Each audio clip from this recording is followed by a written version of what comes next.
Hi Mark, this is me demoing my two inputs and an output part for the practical. So this is how I wired it. Fortunately, I didn't have any like resistors or LED because they're all in my locker, and obviously due because of the coronavirus I can't get it. But I just wired it how you had it in your demonstration anyways. So let's start with how this works. So let's go to the document first. So this is the picture you give us. So how this is supposed to work is that these contacts all have to be correct in order for this to turn on or off, right? So the goal is to basically try and match that with your program.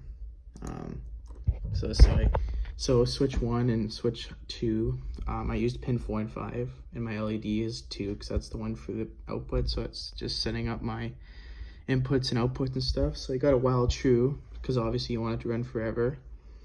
So basically what this is doing is it's an if not. So it's getting what state the input is at that time, and it's asking you if it's like if it's a 0, if it's like yes or no, if it's a 0. So these are ORed together because one of these has to be true in order for the output to be on. But those have to be ORed. It's in brackets because those are, one of those has to be true because they're ORed together, and the brackets has to be taken first, and then it's ANDed with whatever the state of input 2 is, which is switch 2. So then when those two come together, once you get your two values that are ANDed together that are true, that's when it'll turn on. And if not, then it'll turn it off, which is a 1, because 0 means on and 1 means off, right? So let's run it.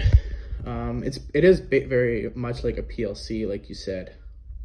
So let's start it here. So this is my switch 1 right here. So let's turn switch on. Boom, it's on. Okay. Switch 2 turns it off because it seals it, right? It's latched because it's normally closed. So then when I lift this will come back on. But if I lift this stays off, right? And then if I turn this off, that stays off. So this is what turns, this is what will turn it back on. And then this is what shuts it back off. And that's it.